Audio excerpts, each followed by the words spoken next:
Assalamu alaikum. Badi uno men be jibe ro sansandem aflal bi assalamu alaikum warahmatullahi wabarakatuh. Rabbi yashrih li sadri wa yassir li amri wa ahlul 'uqdatan min lisani wa yafqahu li qawli. Momo dunda sansandem be konton na bage be mbitam konton Abdallah Jawara be konton na bage be lay noto Abdullah Ba ani momo randi an ko be lay noto meje folo be konton na lay camera wol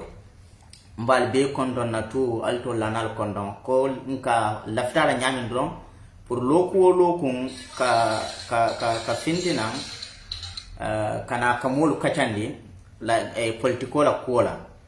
wala en si jam bi fanan kana kakata ni lokun kono ku jamale kat bari no se mennu tombon no wol kono ni kacha se nawol do nawol kachali gambia la ko mbe na men fana be Gambia birin kabonna president his excellency Adama Barrow anala first family kada fala ministeru permanent secretary le man sakunda do ku lale be konton na bake e be do ku kendo men na politiko fana na karola men be banko kam be konton na e be do ku kendo men adum ba fle ko no isa wakili mbe ko male suto anentilola nyagrani lokun kono membe Gambia siara bag ko membe je bari se diam no menna sansa enden tumado ata nta be fonola bari na karam da ko no molu wulta men yalon ko ibe wulta ka politiko ke NPP na kiyam mafam mo jama ba men yalon ko boda kombo ka fo me yalon ko dota je tata kiyam mafam anin si choroti la karo fana la fa kadu man nim foje ni wato ya dinna adum bela fla fanan kadiamu Senegal fanan na si choro sojarol men nan ko na ta banko kan dole tu miro di man sakundala la falen nan nadiamu do man dinna wolto hanna tara nun ko no amansia bar ku mo jama be dan do mun na NPP la karot nyamira bi mo jama ba kontanta ba adum mo jama lon ko yara fam kuma ken sawna kasiya bar Gambien membe je molbe derinde be siri be tankunnen tek ibe kate fa obar kan ni me ma ibike ma bari be member ka wala mu karte fayote ni memu bi Gambia patio siata je baake adu wolbe patio lo mina kamma e jama babe je wala mu man sakunda be sirinje bi kaw kele poriya bondiye bar fo bo no lala ba wala mu nyen karote ndol men yanan ko no be jibe rola jam ndol men be lamoro la jam ndol men be safero la jam diaspora jam momorandi yalon ko ite yalon ko non ta katto fayda bay mo jelle beto ko makso kono alinni kumandi na foy ko man sakunda men be siring e tollel be tonya kam adu tollel jarata pour moy karto dila yela karto lu dila be akalam ta ko sain register mina start la banko kan adu mota karto fayla register mantare bol mol ka kuma ken son men nu be fo kunum namoy do kumandiro ke nyimo la programme ta ko ha ika forinal register anin kujama ya ID kato lel taradla to silolu kanin kuma jama ID card de ni ultra slow kan fana da no UDP la ID card molti walla to APRC jamanu ko ka kato sunye kam e ka register jamalu de ke mabu dinkral do fana rakata walde bari bimbe bitilo mendo register man ta ke kan Gambia register man start Gambia adu mote register la même manke Gambia dinwote bari momo ala ko la fano metaw beng ngoy kana du luwo kono because ni luwo mu luwo le luwo me ya lon ko ke olla luwo le momo la kurto metaw be no kana dunje adu nyaade nin kumbol be start tambi ka ko ka ibe forenal le register la ye ID card wol ni register le tombong ye tarajuru mi silo kam ni aja kuma kenso ngo bebe fola minam ibe slending election la bari ya lon ko nin carte fo men kanate te winna bari tolbe mina sotle be men fola Gambia diwne wala nan kale ko kumo do be jede wata bayla nin carte fo keda wino keda wata bayla ye carte o suñanne ye forenal le register Senegal le nara carte o fe banko kan woli be fola le dia kuya bari yalon na bi birin kununne yo fo dat wo fo man dati bila de wo startal ka fonum ko ibe forenal le register so nin carte fo fanan keda yafo salon ko no woman ken tole surprise ti bari wino men nyanta kake ntolbe winnal yalon UDP sembo sura mentole badu no balda na momoro ndalon ko be jibe rola ye programme ni ya sea ay futa moluma e ka understand Gambia dun ma yela moy mbe même fo ke ndolta Gambia dun nenela ndo wuluta Gambia le na wululal be sirin Gambia le na dimbal be sirin Gambia le man la suru naman ke Gambia di wala yatinna man la fuga Gambia dum molu bul men yalon ko e me fawnu marano sako ka banko mara nyaade be nyin ke raman ke ko e kan jole transla bembulu e ka understand wala to no ye fel ye lahidi fenera hana man ka woti no fon le janne nko alko to wabu karam mu londoti mo kado ko keno men na man sakunda ko no Gambia nda mo kara bari malla fi ka Gambia dum molu bul men yaran ko e me fonu de dano e me fonu marano imam maralo Kenya long ka Gambia dum wol bul ko ya mara e be Gambia tinyalal de albe mitunu la moy kan fa bu ni kiyam ko la mitunu be men no fo kanji bari UDP bi tolle ma ko be siaring ila kumo be siaring bari bir ni mo sakunda nada ye dadu ni maralo kono yalo nyanta lo na wolto ko ñun fo maral lalil mu ñun dibam fo maral lalul te ala ye Tesla ko sanni mo nim fula albe man sakunda ñinila albe maralo ñinila sanni mo nim fula albe maralo ñinna mad na maralo dial da ban fal ba keno la ay dunde man sakunda ñin ko mo maralo keno je ala ye bondi je o sawo fera men de adam baro ye bay fam wa ko no alta ndana alta do ko keno la al mom banko kanu al kali bentele kele kan duma al bentele ko sinkan al bojang wala ndene ko jawdin ko ni ba sinna kana jam fande because ni a jam fanda sa keno fon e boy akko UDP ko le wala ke president barola e ko be ye jawdin ko le sing e ko ba bulen la wala ko ni fonu nata bula ko non man kamara lalti de bar biro man sa kunda nata president barol la ta jamal la man sa kunda ko non Hussein Dabo wo Hussein Dabo bira la la pour man sa kunda e kombo ban sam men Hussein bota wala to bare ko non kunda le ban san nen do bo belo mol kam men fo kam men moy wo ban san sa do kono mo lulu Gambia banko be fanuri nyami ye minister lulu bando banko ban san sa to dam ma kono banko la kar ko do mi man so minister to mo nawol minister bunda be mu jellati Gambia kono sa no be jibe ba nin arda minister bunda tan ni lulu be Gambia ye lulu be gondi ban san sa to dam ma kono ban san dam ma kono sai basse minaso kombo e minaso kiye ye minaso bari biye minaso wasilo do dalen bari no ndolla e lara ar molu wul dal men yalan ko non na message le bula pour ka diam Hussein wado fa bu diam da mon fa bula kuma ma kam fa Bakar Jaaju ñuyo kay audio bula nde salu ke mo baro audio bula le la min Sadam Sanyang fa bu fana na groupe kono kadiam kaytan de ko ela arbe Gambie banko la kam mine ba na Hussein be ela ara jam fala adum ako ela ara men ka te politiko kono Gambie din kala klin na ma ka hani bansan na ma kay baraka boy bansan anan mon boy kiyam aka boy bansan anan duka anan mon boy kiyam akodo barabira nata ala yaki fenti ay fensodo ay wo bansan fisiendi kiyandi kiyemme yalon ko non dolla kiya wes kono hanna ka banko karo be kato di ya jembella ndol ka kato di men na wala mu UDP mo don dolla Hussein kanne de bar ko biali o kiyanje iko wolto muto la stronghold ito be jikri wo kiyan min jarala el arar ko be jikri walla alta baro alta MPP media MPP TV alata na mitulu jibe je kunun ko bani kunun ko wolu men keta woto ay mal na ko dolta fani afala le ala fa yudi bin ko le yeda ha dolta monene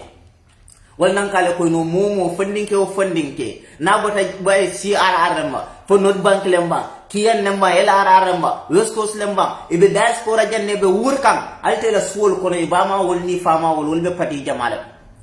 bebe NPP la adu be karto di la wol woto gambian ko la len kana nyonene adam baro mam mo jamfa adam baro to mo jamfa adam baro la famen na banko ka wol mu kairoti adam baro ko kana njo nyoto nina njo nyoto fitinol mina kala banko kan usen damo nala mol ko hanin benjo la kunu yem bute la bimbe bute la e ko fa al aynu bil ayni wal anfi bil anfi wa sinni bis sin e ko understand like iko nimme yetol bulol kundu ibol bulo kundu la nimme yetol nyaate nyantol nyaate la nimme yetol singo kundu nyantol singo kundu la adam baro ko hanin taman na wala jande al ko nan na rim fonke na gambe banko doni beke kilindi wotombe wala kela fa adam baro mo keba aya kele sibanor birim podbe mo kelaje adam baro wulta office ko na tara sibanor kadiya muye pour ye kayro sabati ndi sibanor saro ko faraba birim podbe mo kelaje adam baro findal office ko le atata faraba pour ye kayro sabati ndi faraba saro ko adam baro ke man sedda mala kawke alko wo man la fi kayro la wala fi ta kayro la le adum gambe dul ko la ta kayro la le man la fi kanjo nyoto adam baro ko wakadin kira jamallel pour membe kayro sabatin la banko ka bay tol ko hani dia piya momo be APRC le wonyanta bute la momo be APRC le wonyanta soron na le momo be APRC le wolu nyanta tale wol sitano tol ya baro wol man nyana tala modo ya ale ñun jël ñun mu toñan tum balel de ñun mu toñan tum balel de ñune banko jam fala de ye banko jam fale adu mo nina na banko dila iben kasara lale nen na banko dila iben na banko na floti nyala iben na banko na floti nyala adam boro la nim politiko kono aya fole adam mutka ya fo ako nin ata wulita ama fo ko no kiskisiro de kala barati la ko mol kamne mira ko ka fo ko non ko no adama la ko aka banko la ko dol dundala politiko kunto mol be surprise be mistake la wala because itajela minamu mo kendo lo ay wolu lonne adu mo kendo banko mo kendo be de lor nga ene ka fa sa ka je ko jawlu sawo kana lo banko din kendo le be lor ne ka je ko jawlu sawo kana lo adama baro ada fele ay menke gambia ndolla jara soma ay marse kutol le loje base marse nya jele e kon sanne badi bo alla gofono office be local ne anin dinkra koton ndolla kiyam courant be jele 24 hours courant be gata sai la famina jamal ba fa adam baro manta do kula na stadium o ya bele fence to mbeda na wato mina adu ya bele rahi fana stadium o nyimbe waral na ko mina e be standard stadium o le local kiyam kono jamal do kiyankol ko din law nafa bela e ka fo ko almo wali men na may nafa usen mole moto bata men be ka noma ye boro men be ka noma ye fasa men be kala usen da wona ma football la kado sang kiyankol le hanna tan ben district na weta non la ala kado na man ta kiyan ka fo ko no al nen kado use ala beso anana mon beso sang kiyankay anana mon beso sang jarankay wo kana fo bi ko kiyankol bentele kiyankol tenjam fala kiyankol mu forole war sa min to mu forode jamal nan jongoti kiyankol to nyan to mu forode baraka dum fadam forode ba mbeni men fo kanden mantara kulom bala kuma fo la mantara formanta yala ba nin to mu forode ka manke forode de because birin to len na foroya de ka sanji mu wan fula mulata no man na fasa birate na aketa fenti pour ka molu nafa ko din tollale no tana di ala mollen woto non tol mu forolete den tolle na foroya kala bar saya ko mu jamfa molete ay gambia jamfaale ay masa kunda jamfa ay ikaman ngam fo ko mu manden ko mennuti ay wol fono jamfa wannan ko si ko al kakal wodundi ko kono because alto la nyaton ko fon ila nyaton ko fam o mu si jamalate bayi ni ko manden ngano fasa musi jamalle bobulu ya me biko la musolu nemba musufula ibe mu wandi siyolel antol ko alla siyo altol ko wala fasa ya mi altol ta fidno dun law bu fa ko na ba wala musol ni adra nun ko politikon ta duniya na fada makamande wala nyante ko di law sen fa wala man nyana kado di law sen because nu sen na le ba na ko sifa tam fan solo dun la banko mba fala la musole ko yenyin la do korosi bakede usenu ni tutala bun kono fo ay ko man saya ay bola di lala na keta wata da be to le foro jam fala because i dewnu i kotolu i baren kewlu ila kor dalu al fitno dun la wala ko si fatam fanso oto gambian kolo alimbe wakili na nyatli ni masa kundal security iko security iko moli be fala ibe nyapila molu kam abara fala gambia diwnal kanyum fo adum toñala ni wobe kering abe kering dunia bere to bar malle fo sifa na banko kan bar fon to la si jordi man do ko la bam fon tol fon nyaabi ko de facebook ko jani momo baadi no men di be safaro la tan fo to nyaaka san walla la bam police be do ko men na gambia ko na ba police be ni elani zero crime ibe do ko men na gambia ko borom be nyaawo je barin ko anna na kor dal kono de da nyanta wolto de dala because idoko ikoto ibarindingo idingo ikatambale la korda bunda abe tay sabala ja nin don kolu nin wol dem mal ko yade nyoso murola man sakunda nyanta mine kala woro itala nyante indingo marala ya kulu daji ka kendola ya tankande sira fem mal ikatambi dingo na korda bunda abe tay sabala je anin don kolu nin lume masoro da male du nyole ye fitna je ida malbe nyoso la murola ibe dolol minna ndambi da sata e dola suto lemo e kawda sana mbe bo kan gunjuru ndambi da sata dola kasfa pour kasan wallahi mbe kala man sa talla na dinno je dinnin saba dola kabo bebulu nda sata nyin do farat bar na dolo jebulu ibe dolo minna lo tan ne nyina ngam ko ka kasfa san min dola yenda rek nko nyine atine no nyunuka e ka speedy ka fo be mo fala dia kuya de man la diwlu mu woluti fo mo bo kordal le kono bam ntoli men no kafa jam banko man sito fontol le doko man ka wolti bam a adam baro nan taret la suo kono ay de kuluje adula dumbo tinyam men nani doko ila ibare ndingo ibo tay sabo men nin adam baro nin police yo wulu muta ye ares ye samo mile tu alto mo kliun nel kanalo alka ha police yo yenna dindon ares man ku ke ba fal man ko nyaaje ka sirato ares nin mo sirata bi ka tara fambu wala atine kasirato aras so mbe men folali anna diamu dokole anin barindewnu anin dewnu ye kodi sira femmala aka modun di kulato imanyan na kamenke asa modun mo fato asa modun sunya roto aka mo mal baliyani oto jannim be nyim fala adumino momo nen ka fay la korda ko no tiala ne la korda ko be nyame ba gambia banko kambi police wol bela do ko ke kanne security bela do ko ke kanne man sakunda bala do ko ke kanne adama baro alkam mem fo alka biga diamu na fo fale janan ko adam baro de diamu nola adam baro e bundal le soto men be diamu kam adam baro e bundal le soto men be diamu kam hani ala na fo jannan be buraka bi fana ala ay mala ko le soto man satalla kilin sa ko be kenole ba min ndina man satalla ay jibril deda minen na man satalla Mikail deda minen na man satalla Asrafil deda minen na man satalla wa malaikul be deda alkale londo soro baral diga nyin dan do mira no ada ngental kanyin dal do mira alkol londo bar la diga nyin la mira bar jibril ale adira kay ko mbe kalle teleni itele kelen annabiyo molu tema fodde no ala fo dam mato keno la ba nyamar ala ni musa ka diamo fo ala ni musa be ka diamo ba mina dina jibril kewto akon jara ile ko ita kali molu ni yota njara ile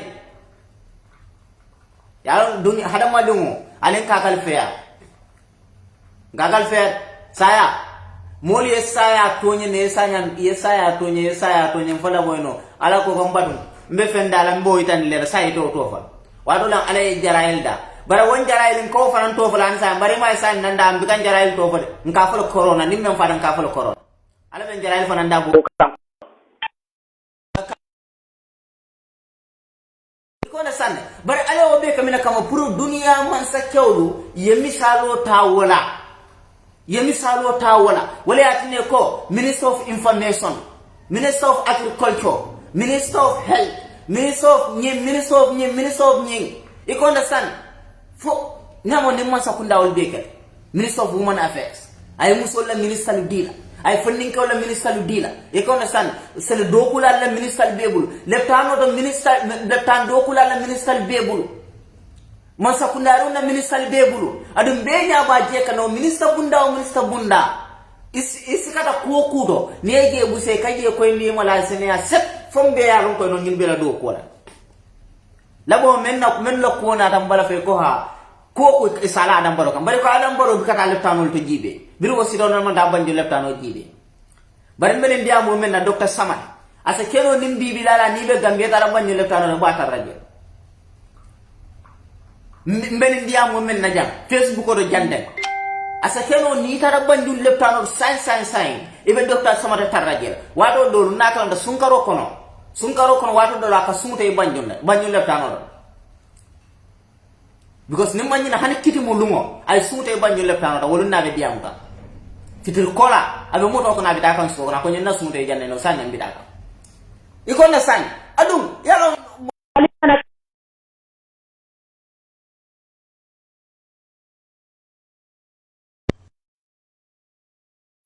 même moisson te ali no fo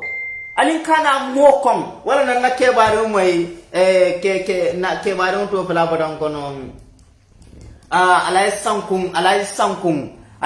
na mo aka men fo pa mo boje ako hasido aka men hasidia anan bi ka sodo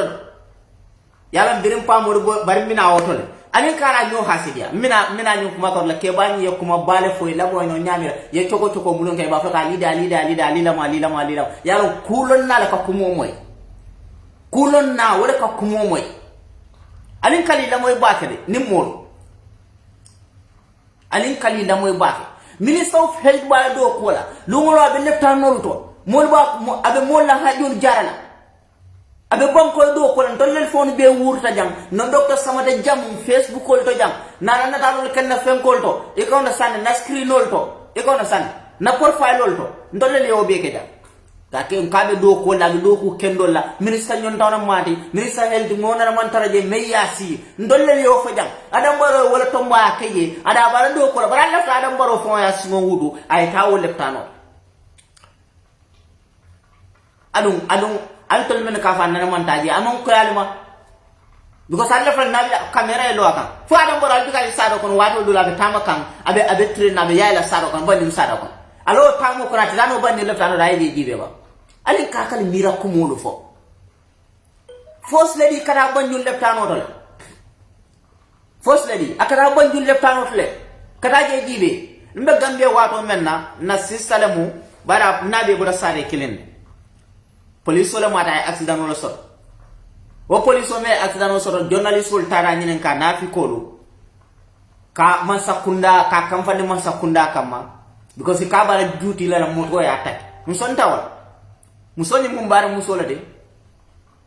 e ko understand mbara sare trine ko man sije bara muson no nyi nimme ya nyinen ka nda salu ke mo baro ndara jibe le tanoto banjul le tanoto ntara jele adum ala namba be mbul hanbi birin tara je mutan tara first lady ya ba ntara stay house birin tara first lady ya na ka tara na fa nga ko president be tambi kan na wolu moto e mole tak muso police wala ma nga be banyu le pano dala ndi mo nyimbe seriously na akonye je nka ha akonye na call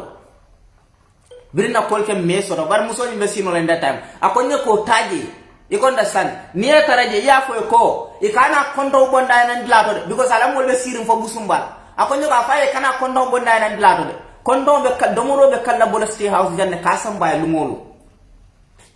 akonyo domoro be bola janne kasam bay lumolu mbeje abula soare fo se di ka kondo bondi salu na ino pra kondo samba nye na bita kan je nyola bira kondo sama na ka men ko no ma kondana akonyo ko no akabula ko hani aka ko na atanin sambala aka ko ni pare de no ifon sa samba nyola je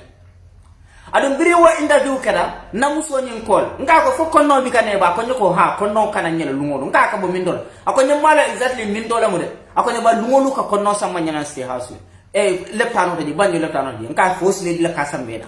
adum biri tala jibe in that time wada kamunda no police ko doctor ko pour na bula ir la sakaka akana fenke ba ikona san bira nyaile na fa enka ko first lady mina janne na fa o man ka be kila nan janan ka nela ko mo fa nan ka ko bara ko domoro lungolu wo be kala na janna hanni ma bonna so ko même ba kundo je fa na fa wala nyama ada fo ya sede ala ko domoro kanaje adu o mo lu wulta jere tata jibe jele fana tuma do abe sulani jaralo adu mon sakundal nyanta jarala mambala wala ikona san bar ko ka fo be mon sa to ku yala ko dolla imal londi soto je na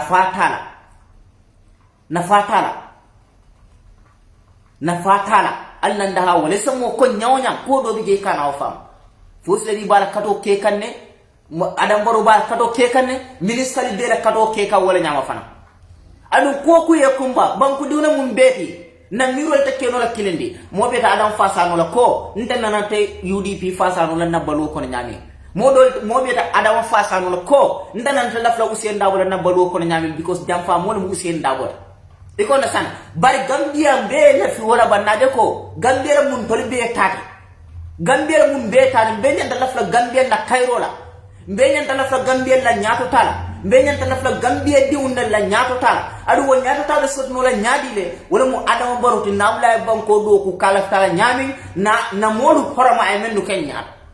ne la do ko lu sute na konnante ya bondinda maltema wala hasidiya because mina mo nyinde iko nin kari man keje man la fi moye keje o hasidiya ni Usain Dabo man keje man la fi moye keje ko dake o mo mina de fo Gambia mu Usain tani ba fo Usain ne Gambia lo bang atal tam Gambia atle Gambia lo hani Gambia mum bele tani adum dirin adama nata ala muro nana malo mo kankan ala muro nana malo mo kankan na alaji bora moy yala na mo wuleta bat alaji bora ako ha dirin adama sida mo famin bebe kerinda nana maje mo fa kesu ban alaji nin ka ma fata da court house le bayi kay ko mo fa kes nana manke jamba alay bora nyinin ka wala ba yalo alay bora wali ya mina nun ko nyanin kaya tolo ko wala fasa bari ndaka mem foy alin kana nyanin kaya fasa alin kana kiyan kaya fasa alin kana gimaran kaya fasa alin kana basin kaya fasa alna Gambia ya fasa ba yalo nyaade moli jurtal ala ni comedian wala mata moli ya farma bake ya bunya ala video folol molu ke jibe ibulate noma yakan barbira fandundi politiko kon molu jurtal minu laftal adum bolole mu mota fele be Gambia la Cairo kele la netuje mota fele be Gambia la Cairo kele la netuje adama ta mo fala because na yo fananke ko kare mo lel famba sambale no mo fadla don na rafaji altulu nafike kilo nel be wulal ba fla ko ha saka mo fale ya kene ya jemmele ni kay mo fadal tel altulu leli be fin lal bo fal mo dum ba fla ko adama taw kele de bari mo fa ila jomu menti bo sodla mal tube jene mal tumu mo be le tati mo mo ran yalla ko ye kuri yalla ke tan mu jeti adu be jeta raje ngole Usain Dabo sije nyaja kara mal tu ay kula ka manya na kamenke adu wala atina bi ata keno la man sadi Gambia banko kan because nkaji be ko criminal on ma ko banko la loi e men fo criminal la ko Gambia banko la loi ko criminal lo wata keno la man sadi banko kan criminal lo wata lono la man sa ya ni no la Gambia banko kan criminal lo adu biru Usain wulda ay banko la loi le taya kele banko afalo ko nyimman ke loi ti Gambia banko kan ni mu luwati nyal de Gambia banko kan ay wo luwale tinya finda banda ya jamme amuta tara sorom wala ya tinna ka kala man sa ko de Gambia banko kan fulan jam asiyobe dami sanyi tanze mafa ndalla banko du na luwa ni siyo yo si sanyi fo sanyi tanza wani sawala sanyi tanze ni sawa nyama boldo sande ni siyo yo wolusi ite keno la man sa di Gambia banko kan ite lono la man sa nyino la Gambia banko kan adu wobe ay tan ko Usain Dabo atelo no la man sa nyino la Gambia banko kan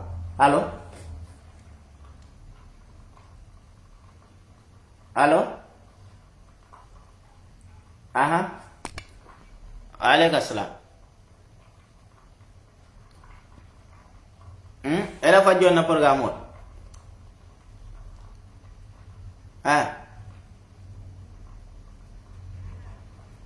Aha.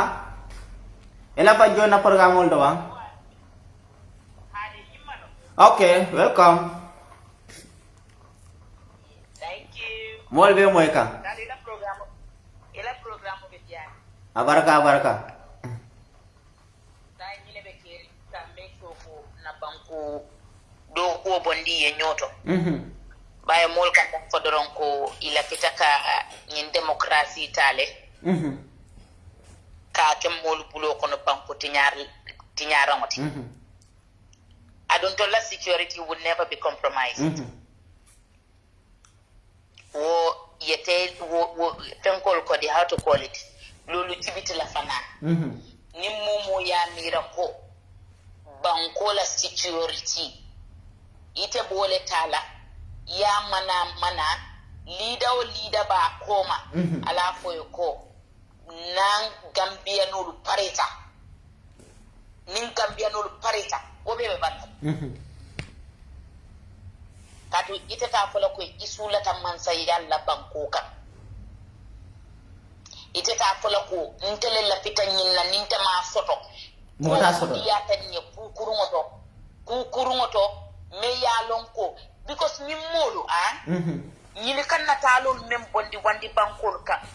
Kan natali ka sundi Gambia la wudamma damma fo ye disqualified le to be a patriotic citizen. Banko din kendo manyana ka manya. Wallahi. Imela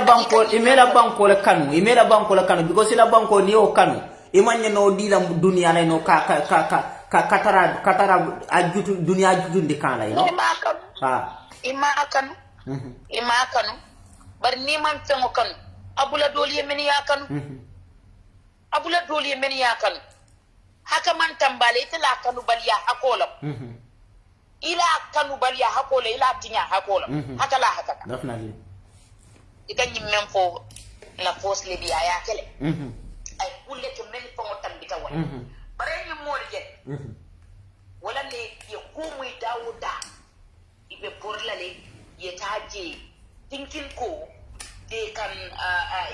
it's a bit minute ya beta political Gambia no le nyanta kunin na sai ye bang komin ka song itolite use pour ka ke ko ila politique rangote because tente buli be memfola kala nolam hani mo fata ni aje ni tata sangadula ika beta political te exactly the same thing no because imaso de be meyitan wallahi do ku le be bulo ko ka kangola mo la le me akangola adon president baro ika ko men na manta l'hôpital no president baro is a busy man and he is doing all what he can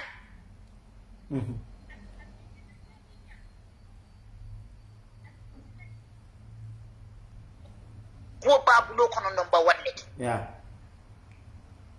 bari fo l'hôpital no de ta même fuji first lady wo maka bon l'hôpital wallahi wata be ko to wato definitely momo hani ya moylo ko donation aba fle ko na banjul l'hôpital ñu li yamira ko president yamu tenke yale ti messenger yale li yamira ko president yamu komi banku ñinin nalati banku ñinin na wala ta mo so na ko ta ala je fa fo dum ay ni president no men dum afana yo dum kaka copycat barang ko hani lo banko ngo bara hani lo banko ñini la mi na na jila ta leptano da kon na da banjul na visit bi ko ni ya ke kule ba politiko ni ya ke fengo fenna don politiko la ngo me ya te je ko kula imaje ay menke ndolla ustaz o membanda sidia sise membanda non talinde arabi school biren sanji lulu ko mayno ñina nata do la sama kon don karam mo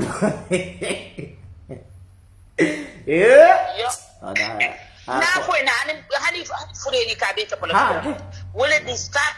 that's wala ni ku ya wara tan defi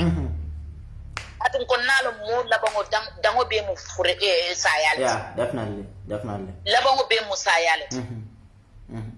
nko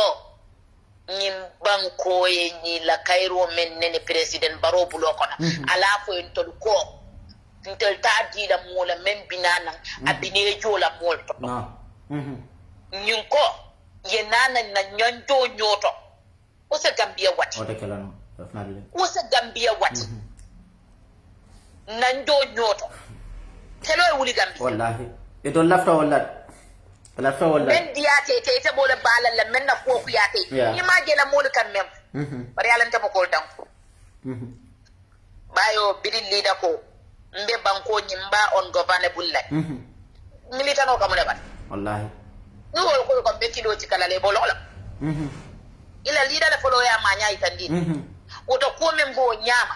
hey annan na banko kan yeah e ka yimmen fote ka fondin kewol tay ke suku kuluro nimme yake kulubali ya nimme yake be kululo la le kan bakel wata baye adun gambia non yebo ni maslaha problem wala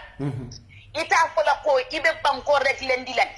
nim pate kuriya ke pate muta ite ya expect ko ipitali yedani ro ke pate ya kula muna ni kariyo ke kariya ke muna na dula be tinyala ay ta kan fala lungo men ba ma si boboy de ta ya lungo men ne ba ma si boboy de ta ni ko fondin to leta boto ci ko e ko mu kasole bari sa ko ay ta sunya ro ya ni sunya ro ke to la kan ke la fengol sa ya ni gambia sa to ko community policing fonse wulida wumbe ke police oti tubabu du ni bi jam munan nan tol be ka ko tubabu meri be police oti ike la banko le kanta wallahi ya ila banko na diya te ika kantale ila banko ni ya fula ika kantale mo kurmol kana tinya wallahi woto ande ta kantar lati ba police ol fanan be diya mula men na security sector ya ateli men bije ne ya lon ko ma ko mo be tela fino la baro sulu saji mal men fanan bije mo be tela fino la baro bar nal man la fala banko la wallahi ni ya puta ya set aliyeta alkalka molle tipo alpital be information o talal ba bondiga ita mu banko din jawole ka dun ko ye kalidile pour yela banko protect imantara ka baro man motora de ay mobe asani la do ko la tata sababe siri wallahi ako mo mume ko you have been given your responsibility kuno alman men so da bi wala sabat alka to ko munen akata lo mo la bundada to nata ta mo la bundada te ka fa ko dictator la akala do minister ko so kuni andika atake la bi atake la moy bi atake le sa ni minister be do ko wala docteur samate me ka jete aka do ku ke même yalo donc amanke minister ko la do wallahi ni la ta mo te yala la way definitely ika men ko ten ali pour dimaso kunun ko e amanaka ni vikanol ika tara do yeah ko ni do vraiment like definitely but aka do ko le ke men yalo ko ali ita ti damma kontila ni minister biel to bebe do ko yeah bari do ko manana ka amanaka ika mol filindi na kibari bunto ko lentol fel ni ta ko ita mo journalist solet wallahi ni do ko ka wo fintindi join the list le manga journalist join the list le kon te sali wa bala fa ko le warata wallahi ni be na diamu da wo standard ndo wol jende ka fo le ko steras na ta wallahi standard steras le ko le ka molu dino to ka molu ko sendi ya bare ta fo ko nyin gambia wallahi alla nendir ta te min meni be nendir lo ja fo ni kita na bebe bulo ye to le continue o yala man fenno na man to ni kampara mobe ka mobe kampara ko mala be na fola ala wat mina na gambe ko be afoy la kampa mo kan to sam o kan dol sam wadlaro kon to yala mina ni la padi te taw ntolo kam mem fo evidence o lebe mo na be kay to le bala ta pari la kan white mo ne ba to ko no banta ba to kacha wallahi banta ba to kacha wole be ko e kola ko sa kanyen ngai kola ko lan ma fo president baro ko njarama katun kuno al ko bi ila leader be kasoto president baro be banta ala ni president bara wala na fintana ha oto ni ma fa ko njarama e manyana kuma do fala ya ntama mi ran ndiro manyana kabula ko manyanya definitely muna mo fon se ma tan ban ndiro bada ngo nyima so emela soti ko ila kunum programa be wala analyze ke la UDP TV al media bare mala be analyze la wala bare gambia dum te diam dawol melni wala yet la kumo moyle adum yemem fa seniat le set kuma to moy fingon so mala to lemina mina analyze la wala koteke fo ka fania deda wala don ka kuma tono man betawa Salim. Ha? Yalan tala kumonte ya ban. Ha. Nadi ate. Ha. Ekana analyze la platform da mata. Eta analyze CNN. Ha. Anim Fox News. Yeah, BBC. Ngai BBC. Afoyeko. Ha. This is just the tip of the iceberg. What otige tol political datita. Definitely. Alum be political kala political. Mbai tandilala le meya lonko. President Baro ya do ku Gambia kono. Al malla fa finti wol bere. Ba folale. Wallahi. Nga abota hakalang wolun nyima na hada madi ujele no fola bon konfay ko hani bari ko mode men no mo wonde nyin ala bari busilo nyima ino wolun kontanta ba so no adum bari bunin ki ayalo to ko to wollel muto la stronghold sol bari nyama nim programme mem fana be ken nin to men bo fana mol nyaajire no ala tona auto be nyaadi le mine be ke kanje mol yo fana ngel so no nyunu yeda ha ndaka memfo wala mu nyinti ko alin kana nyonene bari karte foto bayla ne wuli afu mole bi ye fane afu mole bi nen karte fo si de ma wini ibina min fole ko take so andan tilim mole ibrahima diba fanan be mol kumandi kampuri ya mur pada na me yo audio la moy ko yalan a birin na oje la moy la ka fo ken ngoy damen ko keta murunan inyote yalan ate dali ko nyim politique si ha ako barako hanna be ngano dondolala mbe wol ila moy politiko kuma ba fo sali ke mo baro anim politiko kuma kensam fo ate dal tawal bari nkai na koy binena dendi katuro motalere ya siti bulo kono jatti wata bayla da mun keta ite ko patiye manyen na ka patiye me anan koy to koy be gambie le nyini ka ite manyen ne mulun tan nyoya lay be banko sambala nyame ite be banko sambala ite ka fay ko ta dauda defanso be dauda yeta yata fatul muka bojatinte wallahi fatul muka la bojatul approve wallahi tolu wo freelance lo wallahi definitely freelance bitale bendi yate bole tala mositan to laban ko karfa wallahi ikata yemmen bay papareta ite man sula wala kotanke ite mo bulam mo kafirin kono ikata kala tenti ite o bay papareta ko kana wala di wallahi yalo kam e ka mol muta dinkurunati wala nuni be wala nyama itol kamera mol mu dinkurunati so adum bin tambita wala le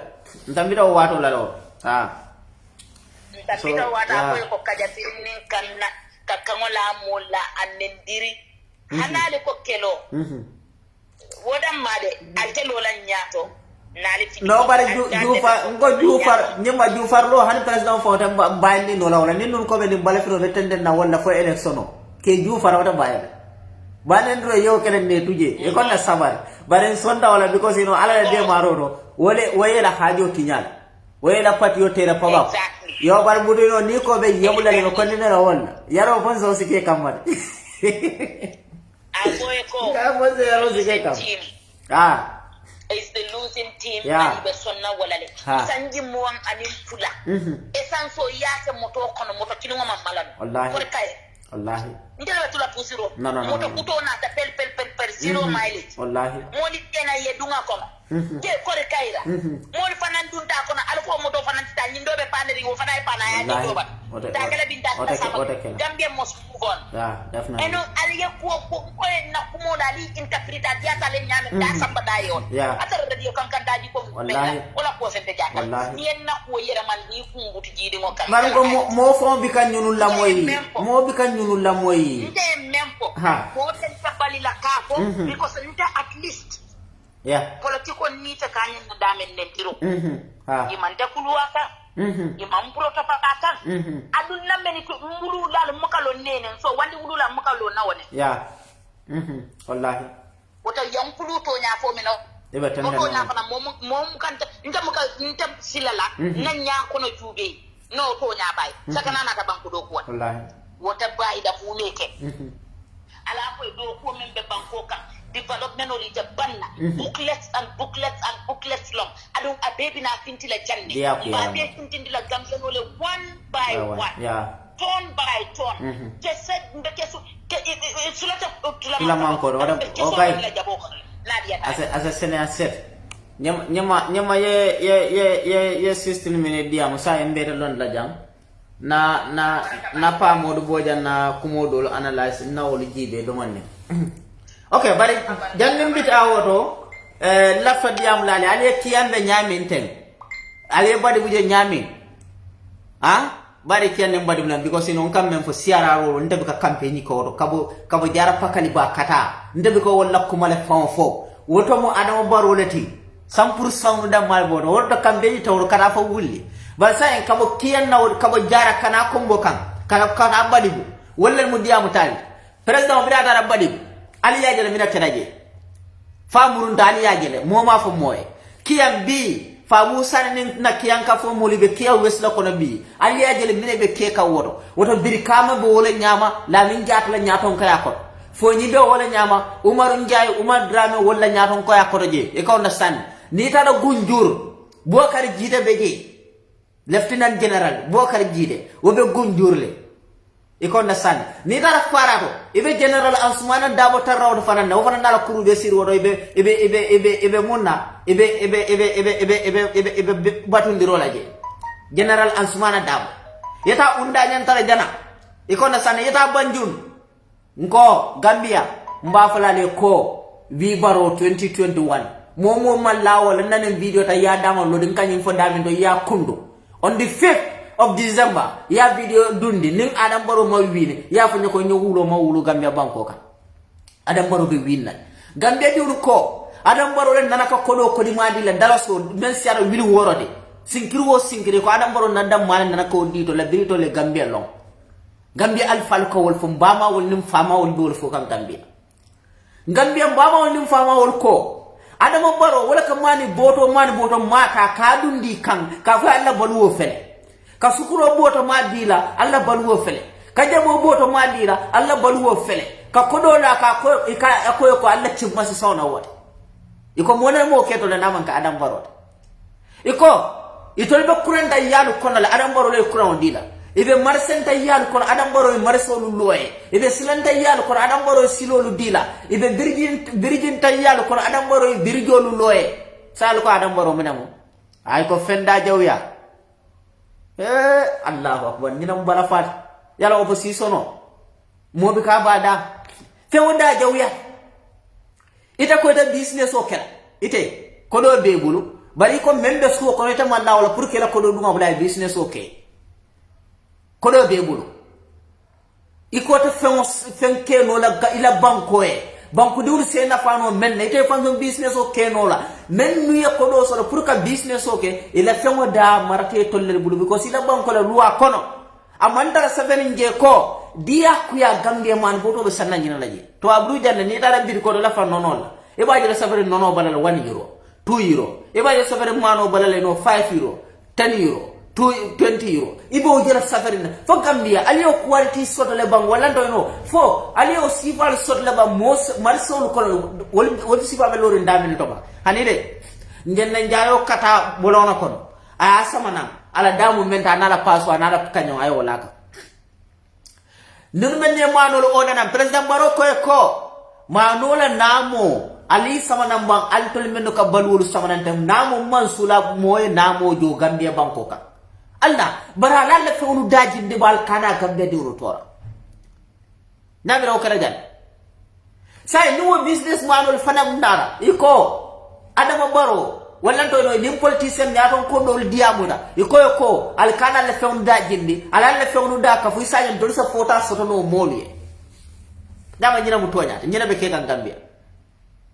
adum be tolo fala janne o business lalu men ni opposition le o di lolu ke pour que man sakunda to ke aka mol junde ne ma sakundal wol to mi najal bare la fa men falale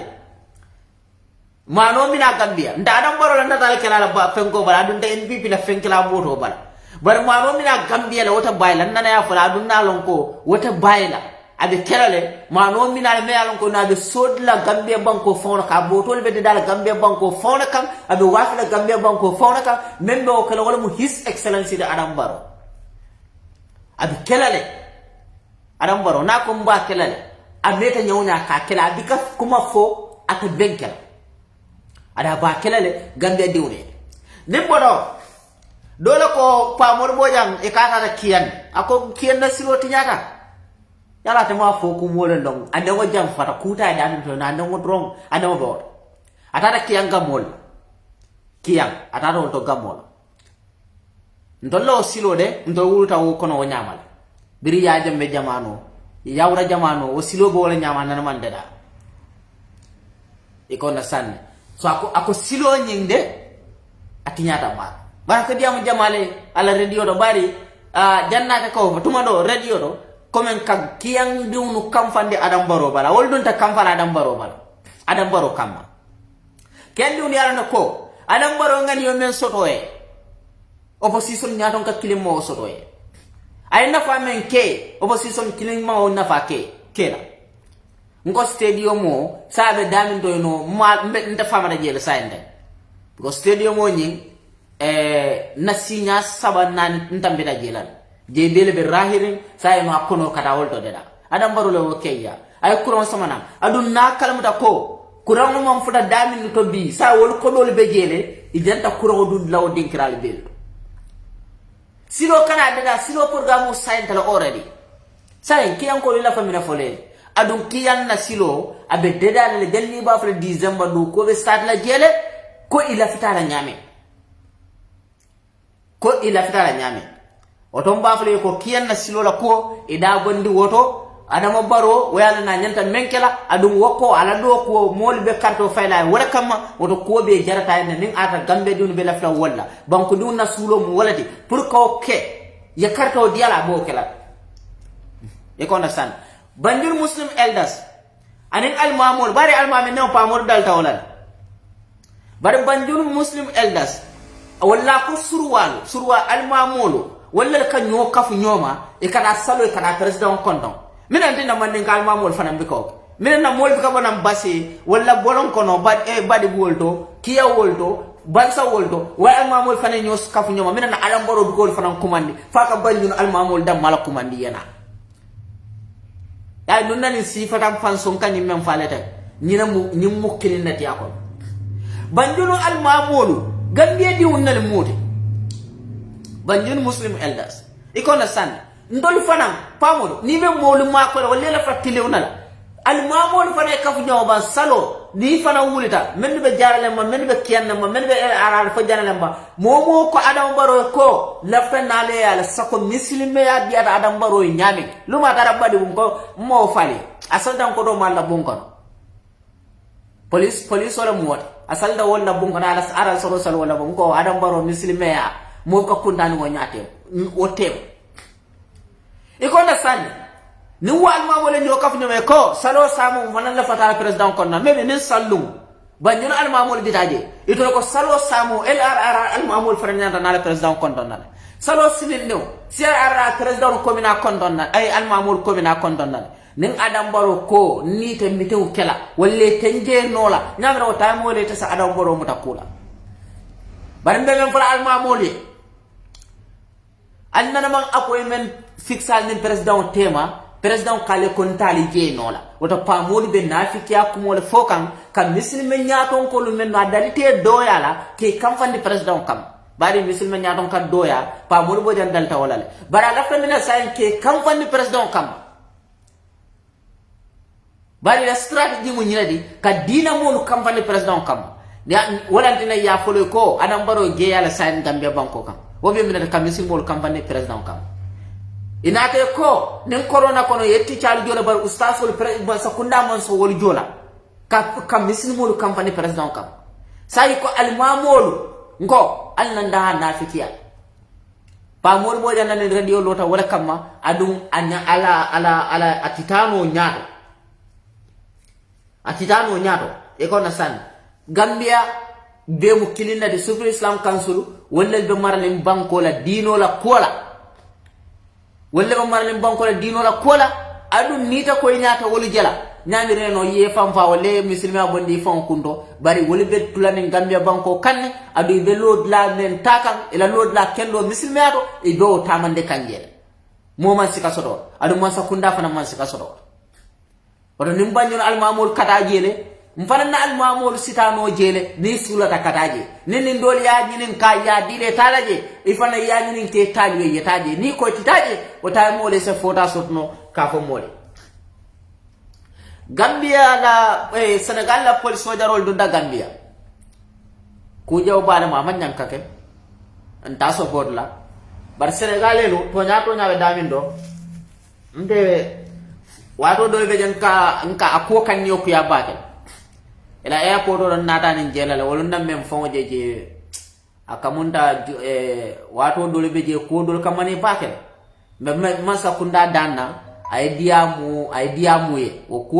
ko wa nalon ko no na security nyaton ko bari ya ko police wol ma be ta jele na mem mo ya ta pamod la radio to ko men no diam de ko police wol tara jelo sudo fa security bunda be tara je NIL sojarol woto wol mu kulati me alon ko o mu kubandinati wol de la discussion kala wot la ko ban hanara mo fra president bari Senegal la ya poror moli beje mo kurum balli muti adum Macky Sall nyanto kalam dalal ko Senegal airport do mo jaw balle beje men nan koy Gambe diwnu konne adu no e kala fle katlum Gambe diwna ka kela na flo tiñaade bala firun kon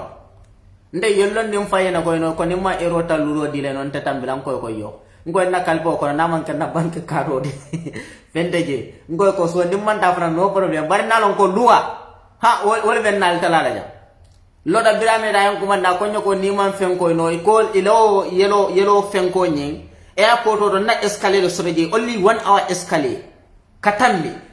e kombe wala sanna no 50 euro ne mo sanda tambe e futa office to parenter to e ke tara sirinjere yo landi la computer kan sa dewno e ko diya ka molo e ko ke gamnanol damman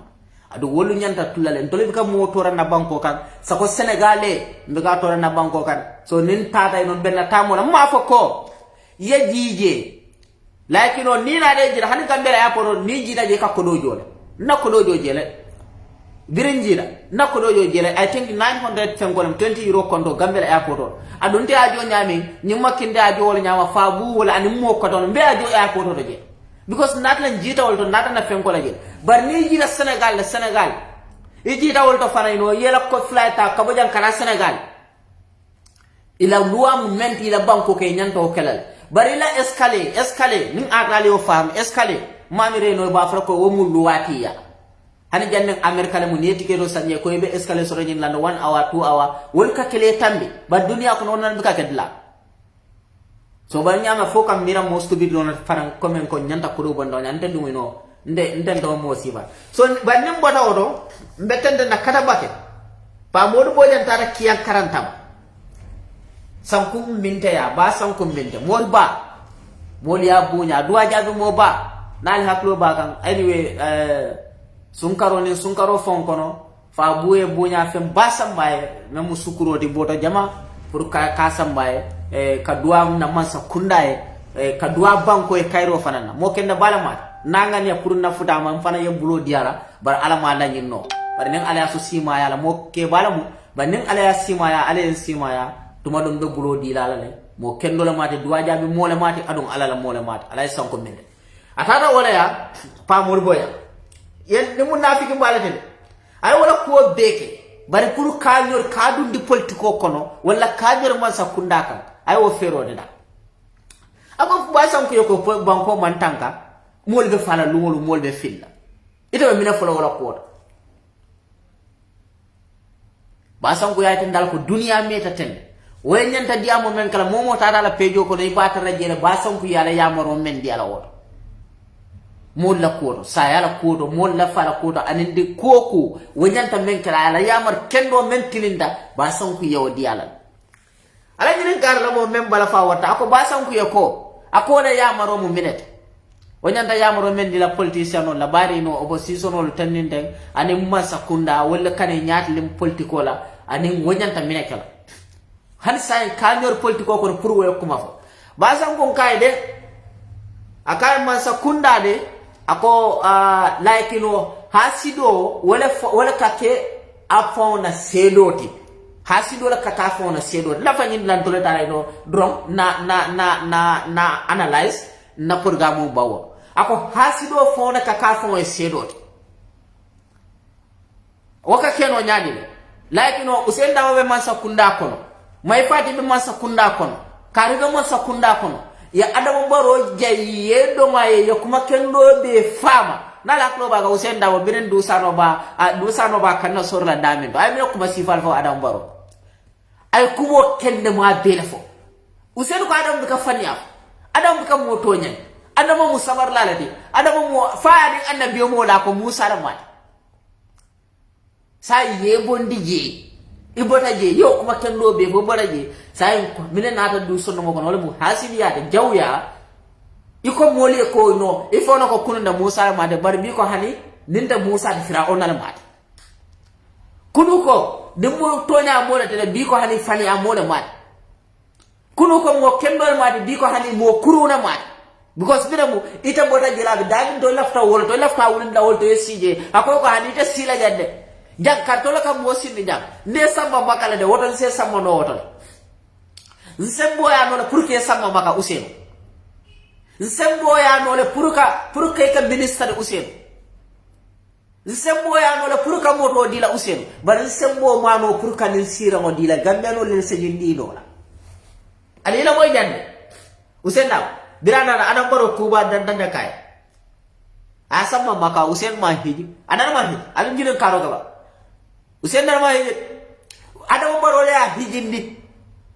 usen na man ke minister di Gambia banko kan adam baro le ke minister di Gambia banko kan usen na man ke vice president ni adam baro le ke vice president di Gambia banko kan amurta adam baro la moto sunyam piko ko me ya ko wodi dem mo bay fos la sunya o kono nyama Gambia be o kala da dira fo ke aka ko ta dem boya mina kasa masile ayem fu moto la sawona ko moto dia la o suda adam baro la moto bo fananta adam baro ka so be keno ene to aka ko bar ku kilimbe je ni siraw aka kartola ka bosin lija Gambia no libo wolle danda ye karto dila woto basam ku ye mem fo wala mo nyinde ko hasido la ka fona sedoti woto duniya adam baro sedi ala ko mo kendo le mo nyindi bar jaw kumo e ka wala fo because no kunu tolbe nyame ye bondi wala nyam ibe dadi to kunu ye bondi wala Gambia mu tolle beda tadi adu mo kana song mole fidino dunde ndamalu tema mole ndamalu kiyande Gambia la ko di ko nyina amanke atakela kukutata bara kala nyon taw fanande Gambia politiko nyina ali mendu long al ko mendu kake kuriya koldo karte fola koldo wolu dantal wolu narata kel karte kondo se kay senia 7 wino se kay senia 7 me yalon ko na anyon na manki adam baro be winda be senia 7 ada be koyla na kian wa fana mo dandan ne nyotom mom e tata UDP da fenko do na moy be wur lay ko ha kena wa be le tara je bare mo me be tata wodo ne na mol men de jewdo ne wol be ban kena wa wodo hanila dina no de la ma be taje yalo no nunda ko mu bala fale bar na ila fondin kew do la audio so to jang ay kiroke o ko nyinna wato madina pour na audio jimpile because time o nyim fele no na 5 minutes la faje ko rege nyanda 1 hour kala bara fe na 5 minutes la faje bar next week be la do yela mol be kol kala